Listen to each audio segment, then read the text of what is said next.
Live from the studio, I'm Jimmy Selesky.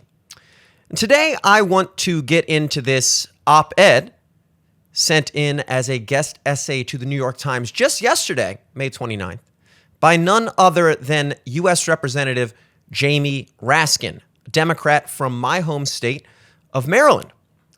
Now, for those unfamiliar with Jamie Raskin, this is him. Oh, brother, what a scumbag. I mean, seriously. Now, Maryland's 8th district is not my district. It is actually in the, I would say, the northwestern side of D.C., the suburbs, primarily encapsulating Montgomery County, which is one of the wealthiest counties actually in the country.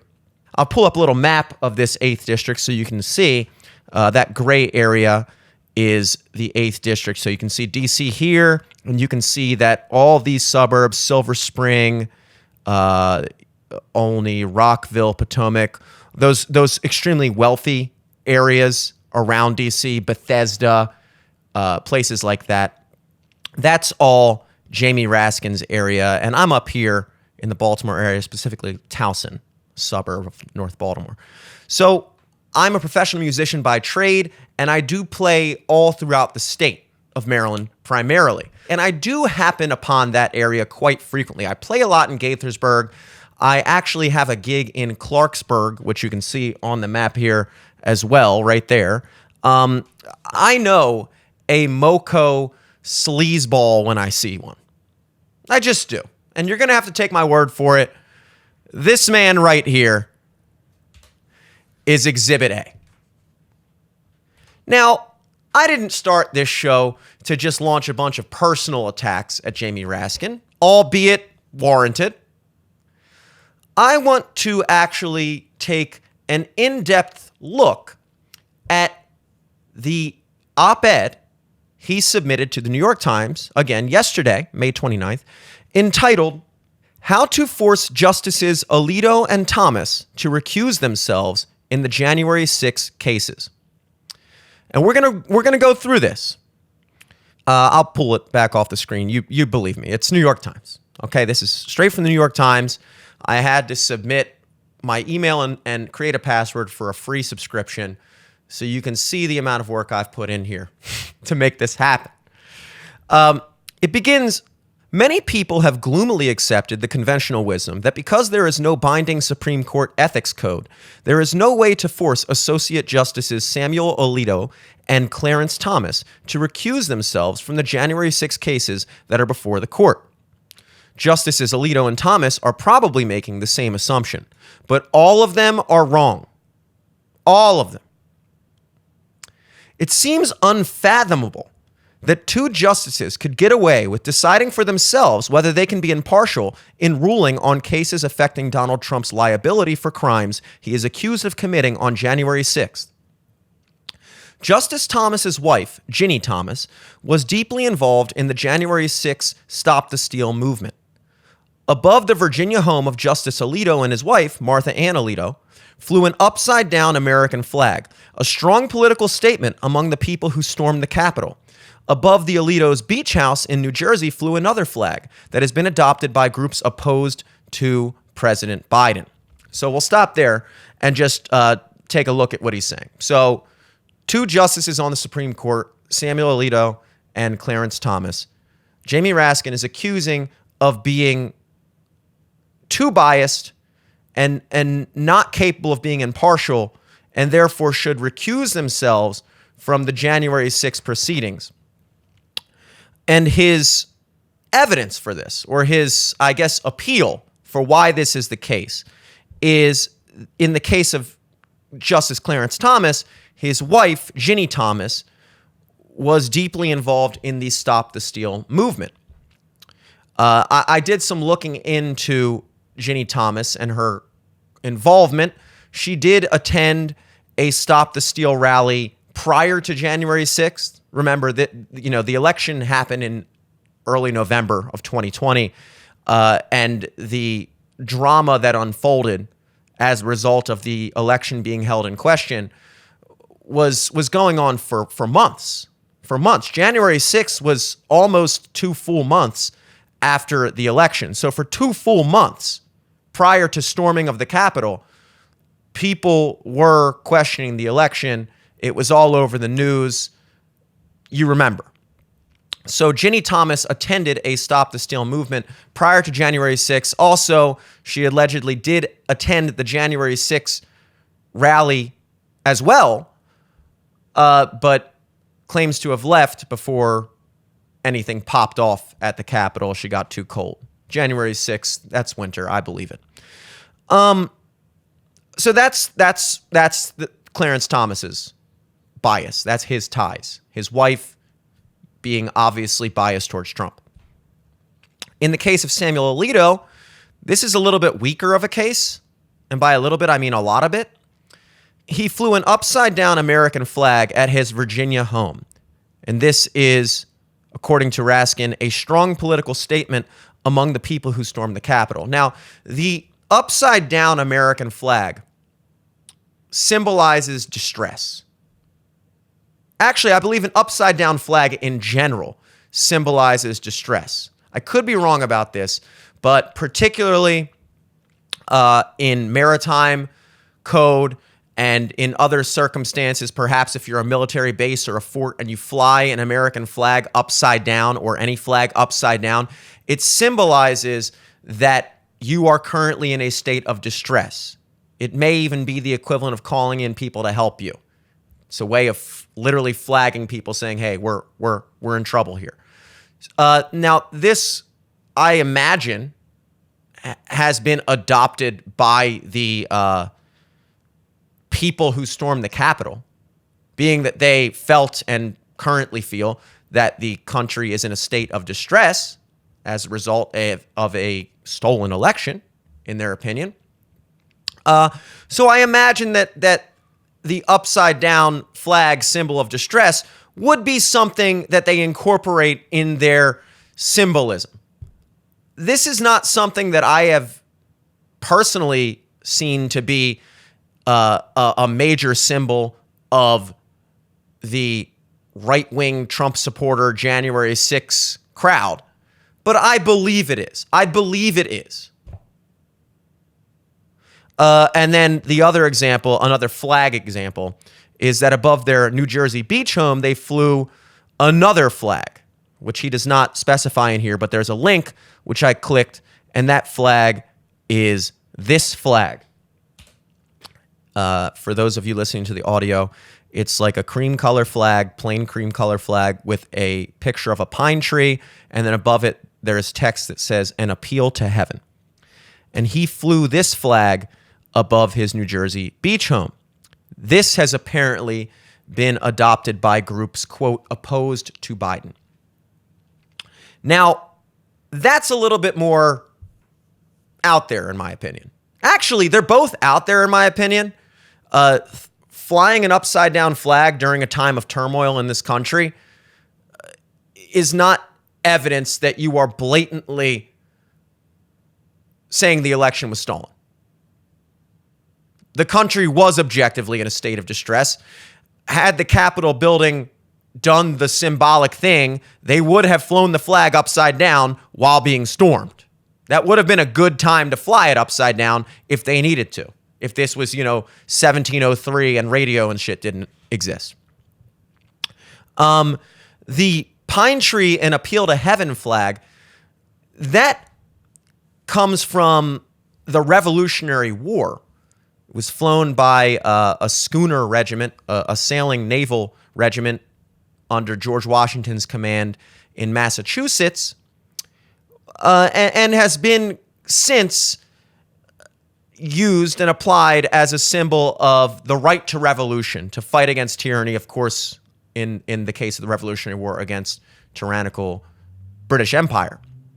And that pine tree is still, according to Wikipedia, the official maritime ensign for the Commonwealth of Massachusetts. But they did remove the text, so it's just the pine tree. So before we dive back into this op-ed, just wanted to make sure we're all caught up. Jamie Raskin is accusing Clarence Thomas of being biased because his wife is involved in the Stop the Steal movement, or was involved in the Stop the Steal movement, and Samuel Alito is being accused of being biased because of the way he flies his flags and the type of flags he flies can be linked back to, a symbol of distress during the election time in this country. And then even more oddly, just people that are opposed to Biden with this pine tree flag. People that don't like Biden often fly this flag. Now, that I find interesting, particularly the Alito thing. The Justice Thomas thing, I can kind of actually see a little bit.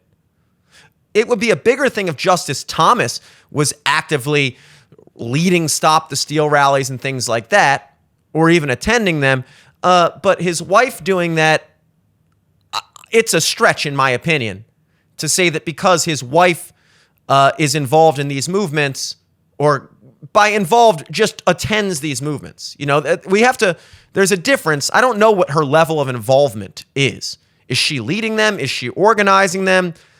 I don't think so. Is she attending them? Sure. So his wife has attended political rallies in favor of Trump. Okay. The Alito thing, in the case of the pine tree flag, he flew a flag that Jamie Raskin claims has been adopted by groups opposed to Biden. So apparently, if you're a Supreme Court justice and you fly a flag that doesn't even have to directly say, like, let's go Brandon, that's an obvious attack at Biden. Let's go Brandon, or even more in your face, fuck Joe Biden. No, if you fly a pine tree flag, well, we can link this back to, other people that don't like Biden have been known to fly that flag. Okay, well, let's imagine as a case scenario that another, let's say, liberal Supreme Court justice has the "hate has no home here" lawn sign, or the "in this house we believe that," and then they list off a bunch of shit. No human is illegal. Water is wet. Black people are great. You better believe it.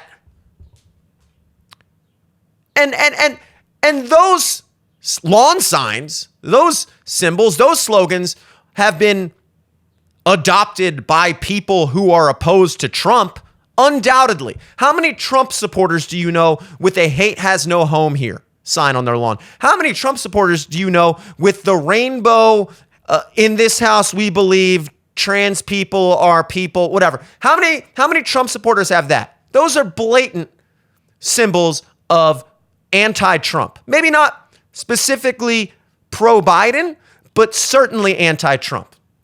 I'm sure if we ran a poll of every house in the country that had those signs on their lawn, it would be 99.99% anti-Trump. And that would only be because maybe one guy didn't understand the question. So I'm not saying that specifically any of these other Supreme Court justices have those on their lawn. I wouldn't be surprised if they did, but maybe they don't. Let's say they don't. The point is, hypothetically, if they did, could you imagine this being used as a sign or evidence that they are too biased to perform their duty as a Supreme Court justice? And the bigger question is, what level of bias, or shall I say lack thereof, is reasonable to expect in a case like this? And we'll get into that in a moment, but let's dive back into the op-ed. It says, Justices Alito and Thomas face a groundswell of appeals beseeching them, love that word, to not participate in Trump versus United States, the case that will decide whether Mr. Trump enjoys absolute immunity from criminal prosecution, and Fisher versus United States, which will decide whether January 6 insurrectionists and Mr. Trump can be charged under a statute that criminalizes, quote, corruptly obstructing an official proceeding. Justice Alito said on Wednesday that he would not recuse himself from January 6 cases. Everyone assumes that nothing can be done about the recusal situation because the highest court in the land has the lowest ethical standards. no binding ethics code or process outside of personal reflection. Each justice decides for him or herself whether he or she can be impartial. Of course, Justices Alito and Thomas could choose to recuse themselves. Wouldn't that be nice? But begging them to do the right thing misses a far more effective course of action. The U.S. Department of Justice, including the U.S. Attorney for the District of Columbia, an appointed U.S. Special Counsel, and the Solicitor General, all of whom were involved in different ways in the criminal prosecutions underlying these cases and are opposing Mr. Trump's constitutional and statutory claims, can petition the other 7 justices to require Justices Alito and Thomas to recuse themselves, not as a matter of grace, but as a matter of law. The Justice Department and Attorney General Merrick Garland can invoke 2 powerful textual authorities for this motion: the Constitution of the United States, specifically the Due Process Clause, and the federal statute mandating judicial disqualification for questionable impartiality. The Constitution has come into play in several recent Supreme Court decisions, striking down rulings by stubborn judges in lower courts whose political impartiality has been reasonably questioned, but who threw caution to the wind to hear a case anyway. This statute requires potentially biased judges throughout the federal system to recuse themselves at the start of the process to avoid judicial unfairness and embarrassing controversies and reversals. The constitutional and statutory standards apply to Supreme Court justices. The Constitution and the federal laws under it is the supreme law of the land, and the recusal statute explicitly treats Supreme Court justices like other judges. Quote, any justice, judge, or magistrate judge of the United States shall disqualify himself in any proceeding in which his impartiality might reasonably be questioned. End quote. The only justices in the federal judiciary are the ones on the Supreme Court. This recusal statute, if triggered, is not a friendly suggestion. It is Congress's command, binding on the justices, just as the Due Process Clause is. When the arguments are properly before the court, Chief Justice John Roberts and Associate Justices Amy Coney Barrett, Neil Gorsuch, Ketanji Brown Jackson, Elena Kagan, Brett Kavanaugh, and Sonia Sotomayor will have both a constitutional obligation and a statutory obligation to enforce recusal standards. All right, so basically what Raskin wants to happen is that the other 7 Supreme Court justices that he feels are not reasonably biased or partial will vote to basically force Justices Thomas and Alito to recuse themselves. Now, I don't exactly know what would happen after that. I would imagine that either the panel would proceed with just the 7 justices, or perhaps they would fill those other 2 spots. I don't know. I'm going to be honest. I'm going to run with the first option, though, because I know that like when you're missing a Supreme Court justice, they just undergo the case with however many they have. So I don't think it's necessary that you always hear a case with 9 justices. In fact, we're going to talk about this Williams versus Pennsylvania case that Raskin brings up in just a moment, where that was a 5-3 decision. So that was 8 justices. So that was in 2016, I guess, during a time when there was a vacant seat and they just heard the case with 8 justices. So the likely outcome in this hypothetical, if Alito and Thomas were to be disqualified, would be that the 7 justice panel, sans Alito and Thomas, would hear the case. Now, obviously, this is a good situation for the very openly biased Jamie Raskin and the Democrats, because you would be left with a, I'm going to say Democrat majority. I know you're not supposed to say that in the Supreme Court, in the judicial branch. You're not supposed to align people politically with parties. But if we're being realistic, you have, all right, fine, let's use their terminology, less conservative judges than liberal judges. And only a handful of these justices do not overwhelmingly vote along party lines.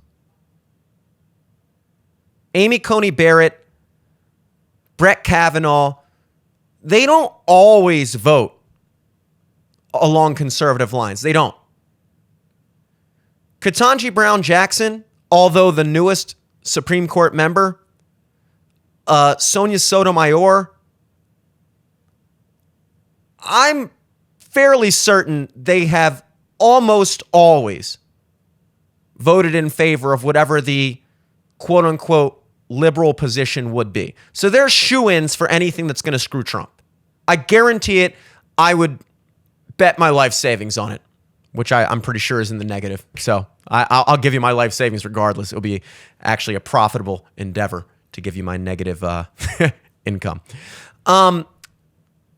They're shoo-ins. So then it comes down to Amy Coney Barrett, Brett Kavanaugh. Let's say they vote in favor of Trump, whatever. And then you're going to have the other two justices that I'm not familiar with, but I'm pretty sure they're more on the liberal side. The purpose of this, and you have to remember, the motivation for this is not because Jamie Raskin is legitimately concerned about impartiality and bias in the justice system. And we're going to get into how I know that's the case.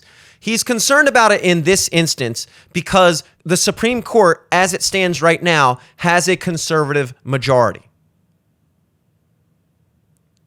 And he feels that that bodes for an automatic victory, or let's say exoneration or not guilty or whatever you want to call it, vote for the January 6th proceedings in regards to President Trump and the quote-unquote insurrectionists. So he wants to change that.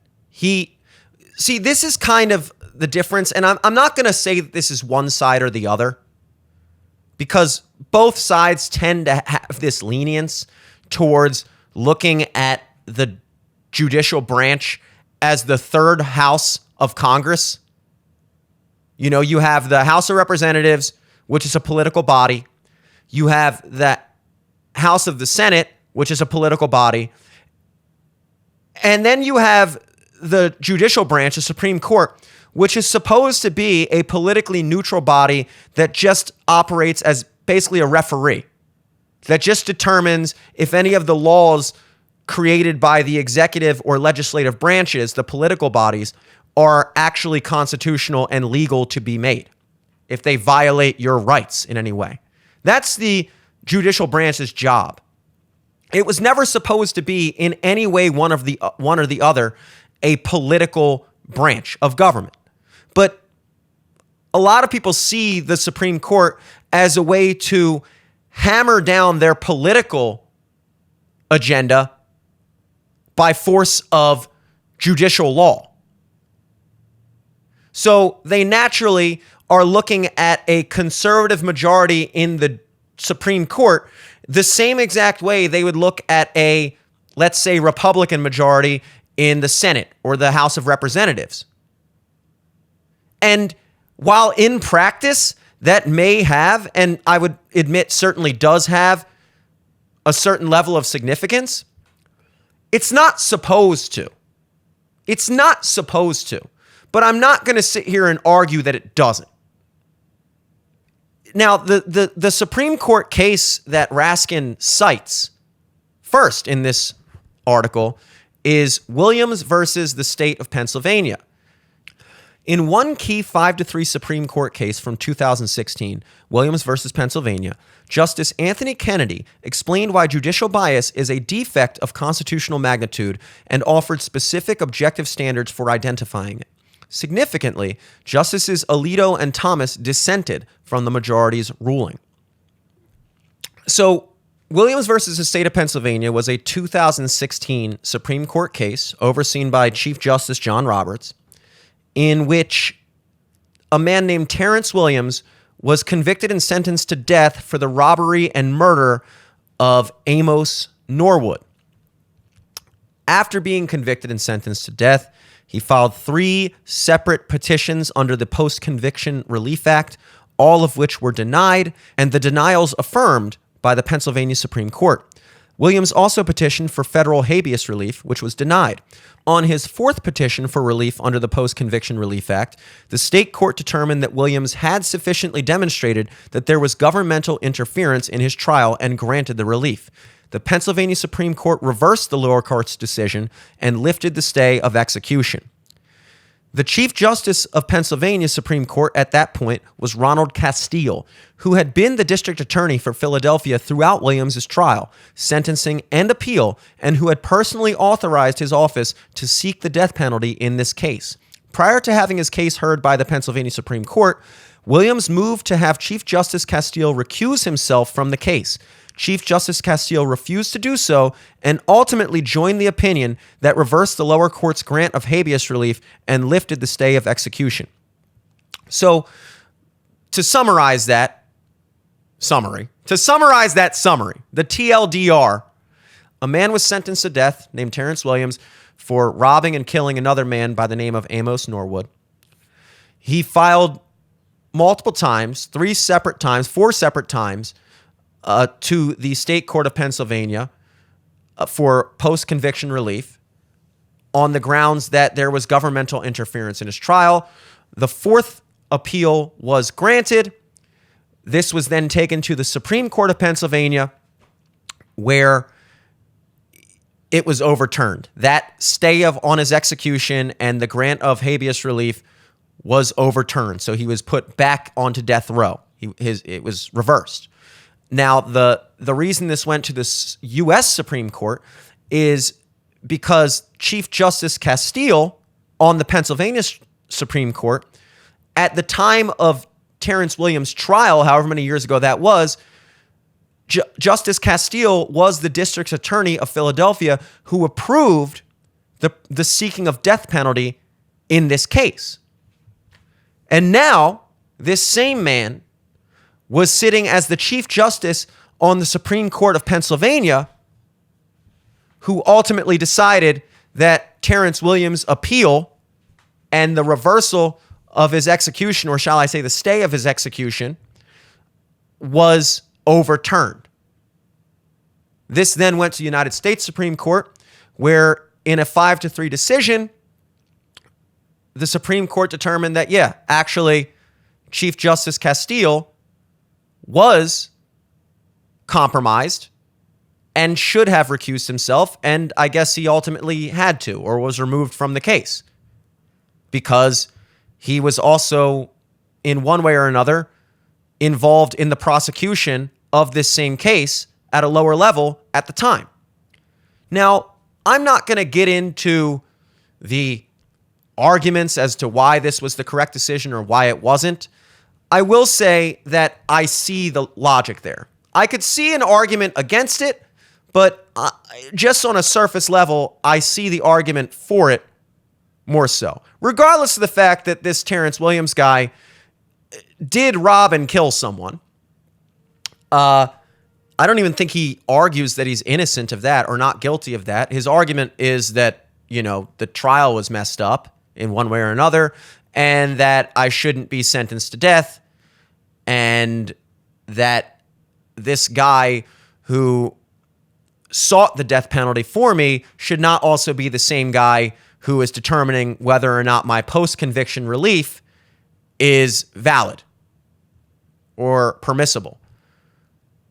So I'm going to put on my judge hat and try not to be biased based on the fact that this Terrence Williams guy is obviously a piece of shit.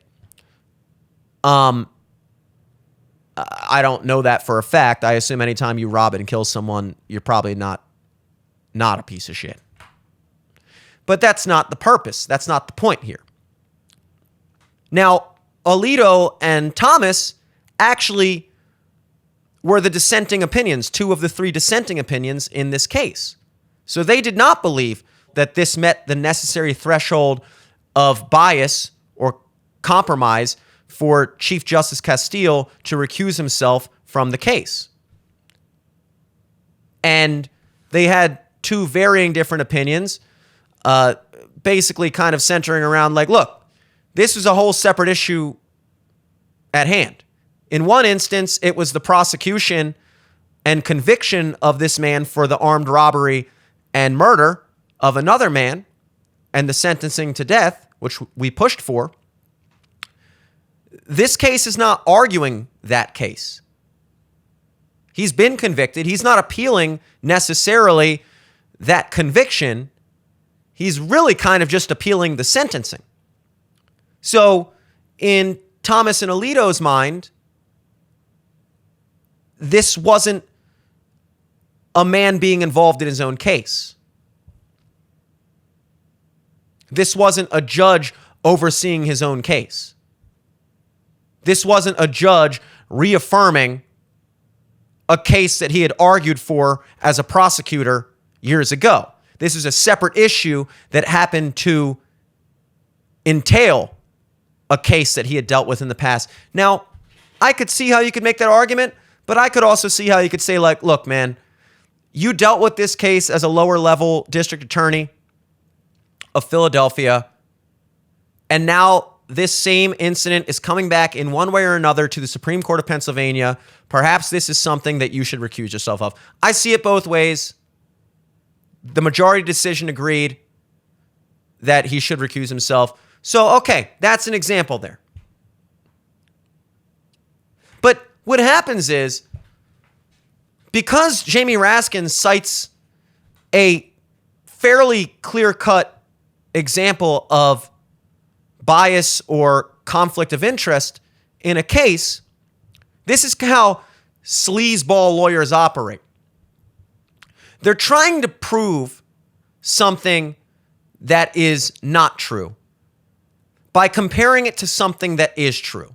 So when I read you off this Supreme Court case from 2016, where there was an example of a judge being very arguably compromised, you then go, okay, well, that example is true. And then by some magic trick, a sleight of hand, abracadabra, you forget that what we're talking about is not that. So this is true over here. That doesn't make this true over here. Samuel Alito and Clarence Thomas did not oversee or prosecute the January 6 cases on some lower level and make a determination that is now being appealed, and now they're overseeing the appeal. That's not the case. The comparison is not direct. Right now, what's happening is you are comparing Clarence Thomas's wife being a Trump supporter, basically, and Samuel Alito maybe not really liking Biden that much, allegedly. And I'm going to go out on a limb and say both of those things are true, obviously. First of all, Ginny Thomas, Clarence Thomas's wife, is a Trump supporter. Sure. Okay. Samuel Alito probably doesn't like Biden. He's probably a Trump supporter. Okay.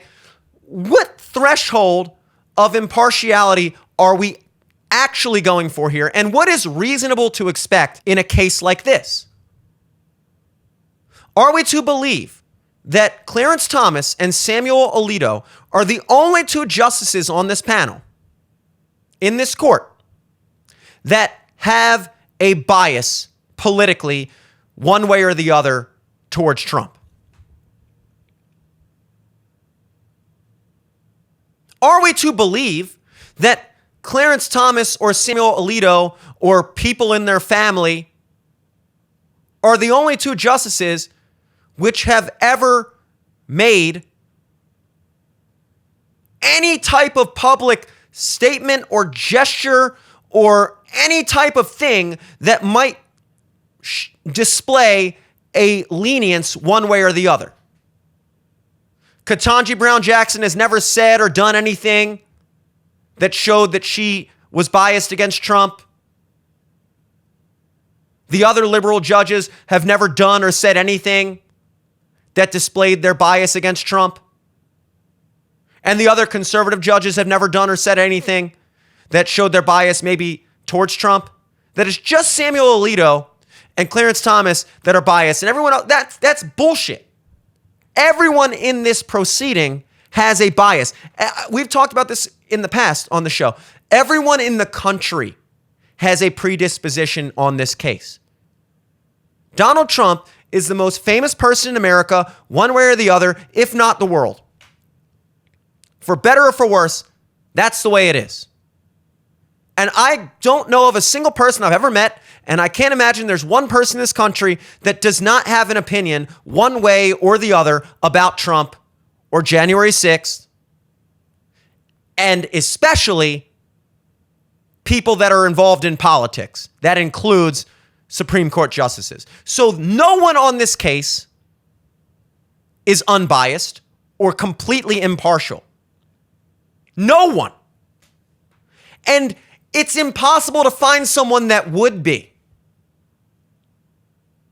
This isn't a murder case of a guy you've never met that killed another guy you've never met. That's not what this is, okay? Where you can be completely impartial. All you can reasonably hope happens is what's supposed to happen in the justice system, which is justice remains blind, and these justices act not as political bodies, not as the third house of Congress, but instead as neutral umpires determining whether or not constitutional law can be applied one way or the other to Donald Trump's responsibility or culpability, and also the insurrectionists. That's what they're supposed to do. That's what we hope they do. That's what honest people hope they do. They hope they make a neutral decision. They hope they make the right decision. People like Jamie Raskin don't necessarily want them to make the right decision. They want them to make his decision, which so happens to be the left decision. Jamie Raskin wants them to make the left decision. People on the right want the Supreme Court to make the right decision. But really, you want the Supreme Court to make the correct decision, which I believe is the right decision. He brings up another example. This is a Supreme Court case from 2009, Caperton versus A.T. Massey Cole. The Supreme Court held that a state Supreme Court justice was constitutionally disqualified from a case in which the president of a corporation appearing before him had helped to get him elected by spending $3 million promoting his campaign. Okay, that's pretty cut and dry. And I'm glad you brought this up, Jamie Raskin. I'm actually glad you brought this one up. So in 2009, a state Supreme Court justice was disqualified from a case overseeing someone who had donated to him personally $3 million for his campaign. That's a very obvious conflict of interest. I am now sitting in a position of determining whether or not this guy who just gave me $3 million is guilty or not of something or responsible for something. Okay, that's obvious conflict of interest. Obvious conflict of interest. It doesn't get more conflict of interest than that. So again, he takes an example of something that is cut and dry, this even more so than the previous example, which at least had some gray area. But this doesn't really have that much gray area. Dude, if the guy paid you $3 million at some point in your life, you probably have a pretty strong lean one way or the other against him. That's pretty obvious. But again, this is an example of Jamie Raskin flying a cut and dry example right in front of your face while holding the thing he's trying to prove back here.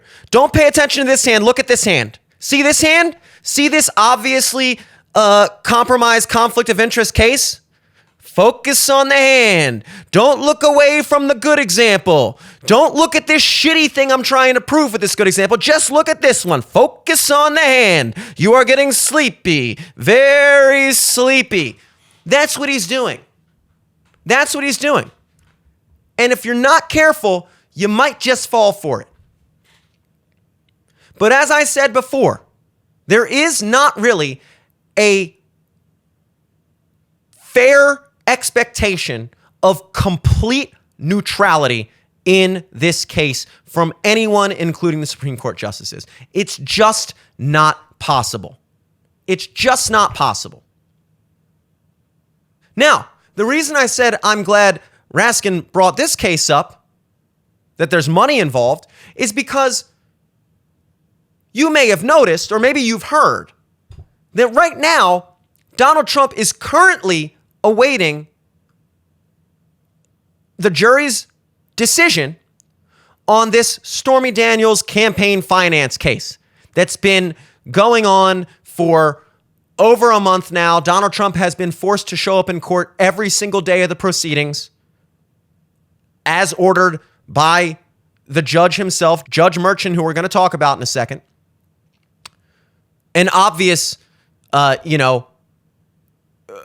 campaign move in and of itself to force a guy who's in the middle of campaigning for president to instead have to show up to court all day, every day for this completely ridiculous case that no one cares about. Even the people who want to care about it can't care about it because it's such obvious bullshit.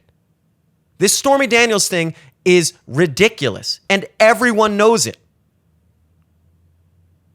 We're currently awaiting the jury's decision of guilty or not guilty. At the time of recording this video, that's what we're waiting for. Judge Merchan, this is from an article in the New York Post, and New York Post is not the only outlet claiming this. This is pretty much known information at this point. This came out all the way back on March 30th. This headline says, Dem clients of daughter of New York judge in Trump hush money trial raised $93 million off the case. It's by John Levine and Rich Calder. So let's read this a little bit. Two major Democratic clients of the daughter of the judge overseeing Donald Trump's hush money trial have raised at least $93 million in campaign donations and used the case in their solicitation emails, raising renewed concerns that the jurist has a major conflict of interest. Trump's attorneys are considering filing another motion demanding Manhattan Supreme Court Justice Juan Merchan recuse himself from the trial set to begin April 15th, sources said. The judge's daughter, Lauren Merchan, is president of Authentic Campaigns, a Chicago-based progressive political consulting firm whose top clients include Representative Adam Schiff of California, who was the lead prosecutor in Trump's first impeachment trial, and the Senate Majority PAC, a major party fundraiser. This is a quote from Trump spokesman Stephen Chung to the Post.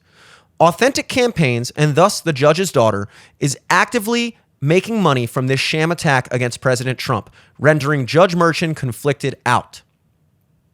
The judge should do the right thing and immediately recuse himself in order to show the American people that the Democrats have not destroyed our justice system completely. Him continuing to be involved in this crooked Joe Biden-related witch hunt is a complete violation of applicable rules, regulations, and ethics.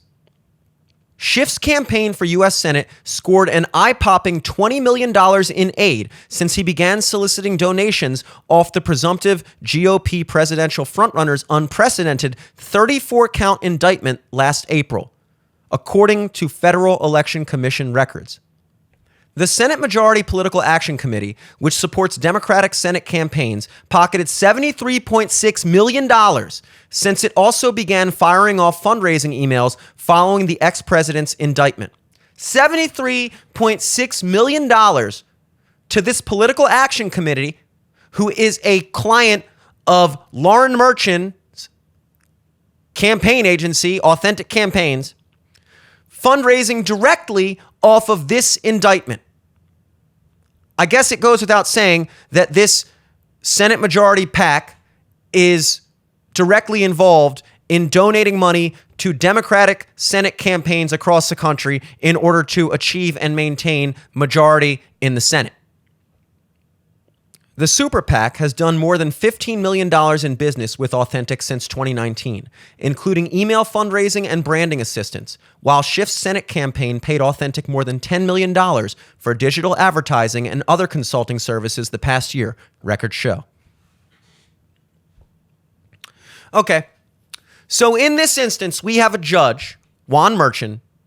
His daughter is president of Authentic Campaigns. I actually looked into Authentic Campaigns. This is their website. So this is the work section. Explore our case studies. National Immigration Law Center, Congressman Lauren Underwood, vote.org, Brennan Center for Justice, and President Joe Biden. Oh, they're just right on their website, President Joe Biden. Vote.org. Everyone knows that when people tell you to go out and vote, what they really mean is go out and vote Democrat. Every time you see someone go, rock the vote, I did my part. I voted today. Get out there and vote. What they mean is get out there and vote Democrat. We know this. There's no question this is a progressive campaign agency. If you don't believe me, let's take a look at this other page here. Authentic is a full-service digital agency that unleashes the power of the internet to create lasting and inclusive change. Diverse culture. We bring diverse voices, ideas, and skills together to deliver award-winning results. Our team is empowered to combine their lived experience and whole selves with their expertise to create unique content for our clients. And you don't believe that they're actually diverse? Well, here's an entire section called Workplace Representation. You've seen the statistics, but representation is more than just about the numbers. It's about different voices, ideas, and skills coming together, all in an effort to create real and lasting change. Well, what do you mean by that, Authentic? Do you perhaps have a tabulated chart of the exact percentage of every single demographic represented in your company? Not just leadership, but also staff? Oh, wait, you do! How convenient! So here's a table based off of race and ethnicity by percentage. 50% of our employees identify as being part of an underrepresented racial group. Awesome. 9.1% are biracial. 22.7% are Asian, South Pacific, Pacific Islander. 4.5% are Latino or X, Latinx, that word that everyone uses. 57.1% of our leadership are part of an underrepresented racial or ethnic group. Oh, gender expression. Okay, great. 54.5% are cis women, 36.4% are cis men, gross, and 9.1% are non-binary, gender non-conforming. 57.1% of our leadership are cis women. You don't say. Let's see. Sexual orientation. Okay. 63.6% are straight. 31.8% are LGBTQ. I'm actually surprised by that. And 4.5% don't want to disclose. That's the most surprising. You'd rather not say, eh? Disabilities, age, religion, pronouns. Oh, great. Because I was wondering what percentage of people at your company use he, she, her, or he, him, or they, them pronouns. And great, you tabulated that for me as well. 54.2% of Authentic campaigns, the staff uses she, her, hers pronouns. 37.5% uses he, his, him. And 8.3%, that's almost 1 in 10 people at this campaign agency, are they, them. Okay, so I think I've more than done my due diligence in proving to you that this is obviously a progressive, liberal, Democrat campaign agency. Don't make me pull the website up again. I'll do it. Don't make me do it. Now, it's okay to run a campaign agency that has political lenience one way or the other. But the issue here that we are looking at, per this New York Post article, is that several of the clients of this agency, of which, once again, the judge's daughter is president, several of the clients, including Adam Schiff, are directly involved and raising money off of Donald Trump's prosecution in various affairs, including but not limited to this exact trial. So in summary, you have a judge overseeing this Trump case in Manhattan who has a daughter who is president of a campaign agency whose clients have raised, and I quote, $93 million off of this specific case.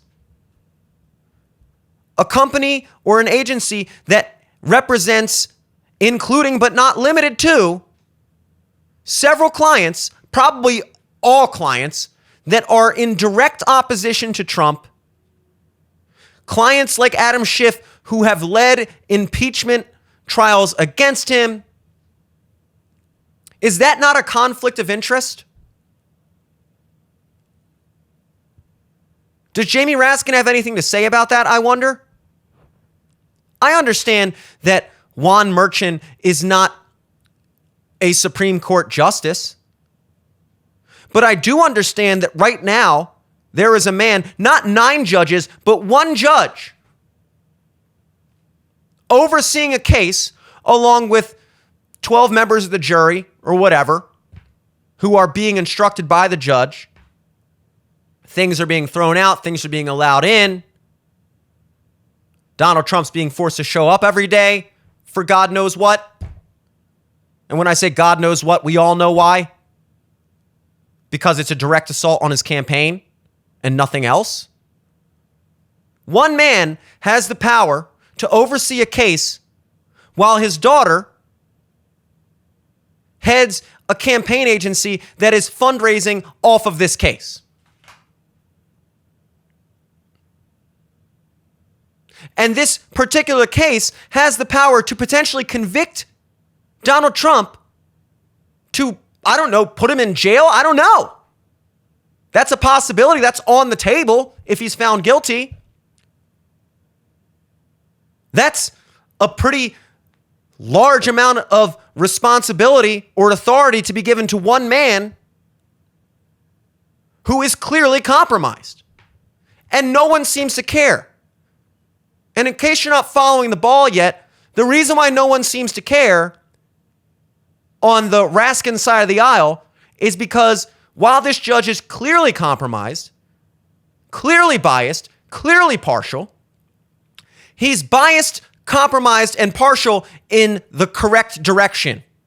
And therefore, we don't want to hear a peep about constitutionality and the responsibility of justices to remain impartial and blind.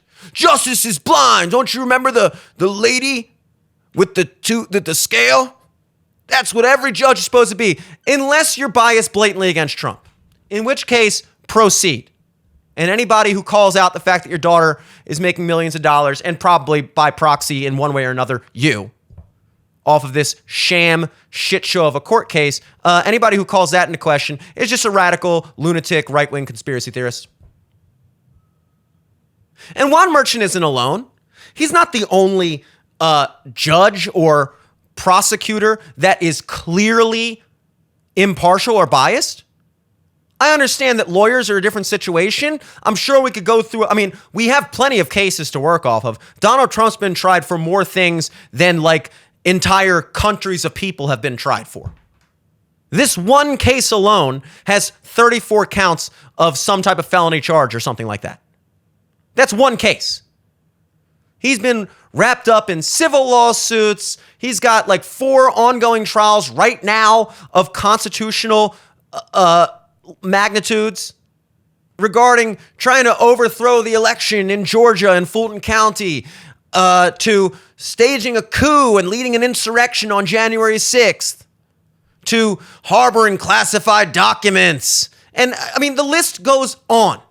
The list goes on. And I'm sure if we took 10 minutes of time to do some research and look into the backgrounds and political affiliations of all these judges overhearing these cases and the lawyers, which we'll talk about in a second, of all these judges overhearing these cases, the vast majority of them are blatantly biased. They are blatantly anti-Trump. That's why these cases are happening where they're happening. That's why these cases are being heard in Fulton County, Georgia, a Democratic stronghold, in Manhattan, New York City, a Democratic stronghold. These cases are purposely brought in areas where the judges are blatantly and shamelessly biased, in places that are so politically partial that no one even bothers or dares ask the question of whether or not the judge is biased, because they so obviously are.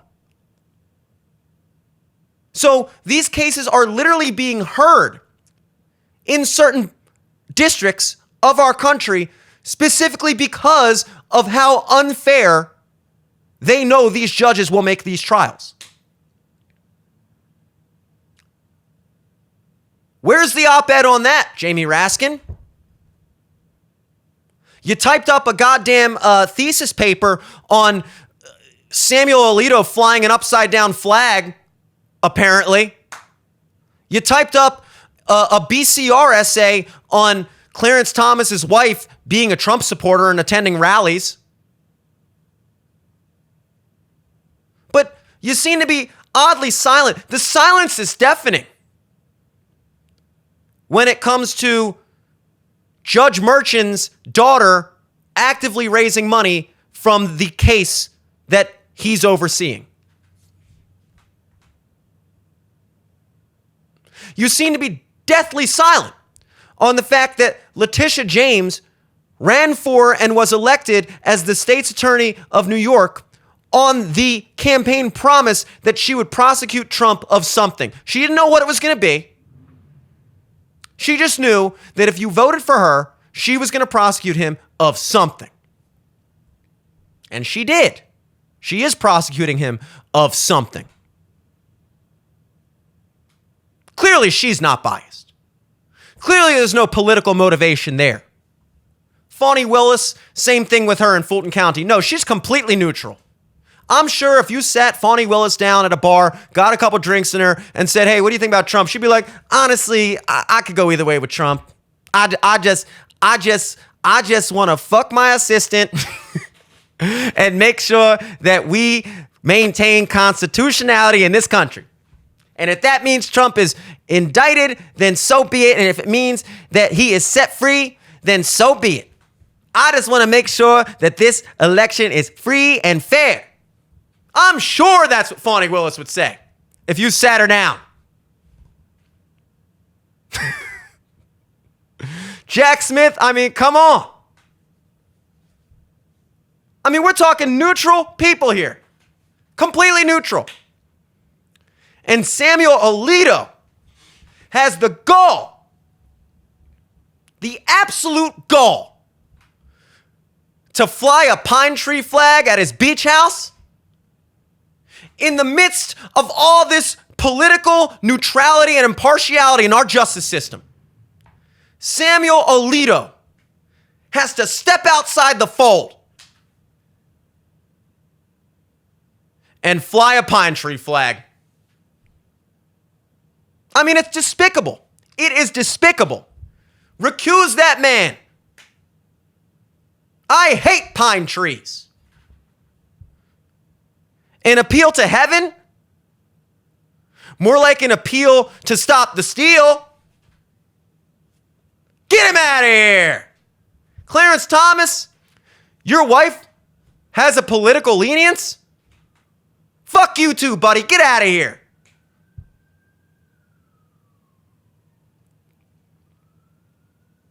This is what a political party looks like in their death throes.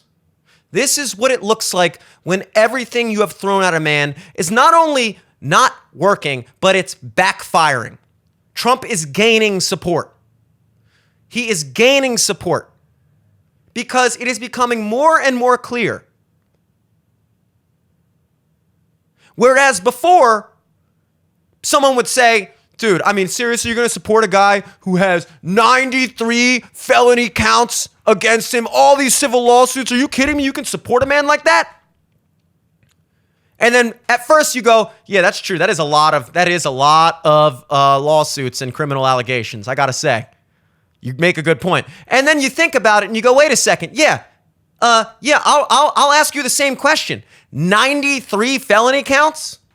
And I'm supposed to believe that none of these are bullshit? None of them. This is just the guiltiest man, the most corrupt man that has ever existed on planet Earth. Al Capone got 22 counts of tax evasion or something. You know, most prolific organized crime leader in American history. El Chapo goes to jail with 26 or something drug-related charges. Biggest drug cartel leader in world history. But Donald Trump makes them look like amateurs. That's JV. Donald Trump, 90-something counts of whatever, just everything. You name a crime, he's done it. And that's what we're supposed to believe. That's what they think. You're going to sit there and go, yeah, I guess Donald Trump is 4 times more corrupt than El Chapo, isn't he, huh? They think you're stupid.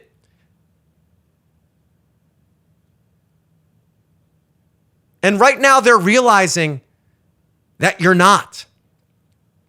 And they're doing everything in their power to try to rig the system.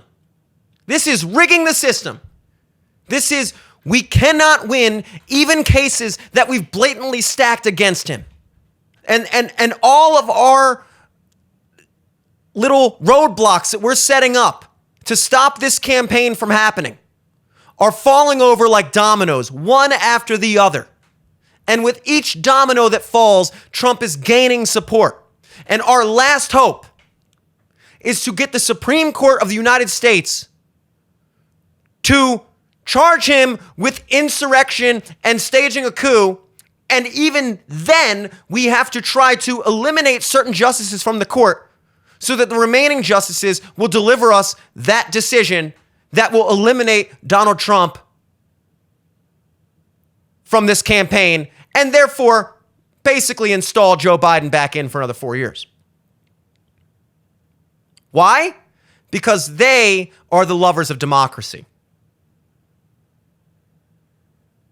The party who has 93 different freaking criminal trials and lawsuits over the past 8 years, the party that told you that Donald Trump was a Russian puppet installed by Putin, he was an illegitimate president for all 4 years of his presidency, and then turned around and in the 2020 election when they won, finger quotes, and said that anybody who questions the election is a threat to democracy. You know, again, literally 4 years after they spent the entire presidential term of Trump questioning the election. Not even questioning the election, just saying it was blatantly that he's the craziest claim you could imagine, which is that a foreign adversary installed a puppet leader in our country, Donald Trump. That wasn't a threat to democracy, no, but questioning when you have unprecedented levels of mail-in ballots, violating state constitution laws, missing ballots, all these questionable, weird things going on, irregularities. No, when you question that, you're a threat to democracy.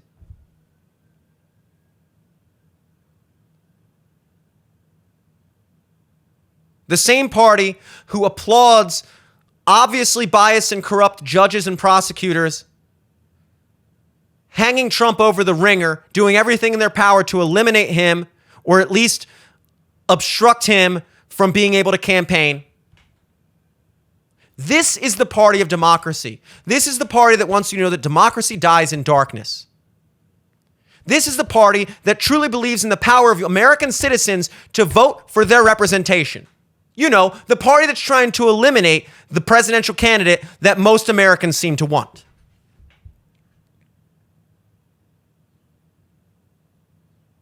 And Jamie Raskin comes out and says this shit. I feel sad for them. I'm happy that they are this desperate at this point. But this reminds me of when Trump won in 2016, and then you saw all the campaigns on TV going, vote your conscience. Not talking to the Americans anymore, but talking to the electors. They have to go to the electoral convention and cast their vote for president. Because remember, just because your state votes one way or the other does not mean that the electors representing the state at the convention have to vote in favor of their state. It is customary that all electors do vote in congruence with their state, but it's not necessary. It's actually not necessary. It's not mandated that they do that. Your state could vote majority for one president, and your electors, any or all of them, could vote for someone else or not cast a vote at all. So ultimately, the popular vote of a state or a country is really just a suggestion to the electors that ultimately cast the final votes for president. It's a better and more truthful way of looking at it, regardless of whether or not that suggestion is almost always followed. During the 2016 election, however, you had all these celebrities and politicians coming out urging the electors of states, swing states that turned Trump, to not cast their vote for Trump, but instead vote their conscience. So go against the popular vote of your state and vote for Hillary Clinton instead. Do the right thing. This is why our system works the way it does. This is why we have the Electoral College. You have the power right now to save this country by going against the democratically elected president of your state. That's the party that wants democracy. That sad, desperate attempt that didn't work out. That's the party that wants democracy. And that's the level of begging and pleading and reaching and clawing they will stoop to. And they're doing it again. And the more desperate they get, the more you know we're winning. And when I say we're winning, I don't mean Trump supporters. I don't mean Republicans. I mean Americans. Jamie Raskin can pull all his, MoCo, DC, sleazy, slimeball, lawyer, politician tactics, try to hold a veil in front of your eyes and trick you into thinking that what he's saying is based in neutrality and logic and fairness, and it's completely not. What he's doing is making a semi-passing argument for why they should be able to rig yet another court case against Donald Trump and put yet another obstacle in the way of the people of this country voting for the president of their nation. What a loser. I mean, what a loser. Guys, thanks for tuning in. My name is Jimmy Selesky. This is live from the studio. New content every Monday through Friday. Hit the subscribe button. See when we put out new stuff. Leave a like, leave a comment. Do what you got to do. You know how it goes. Till next time. Peace.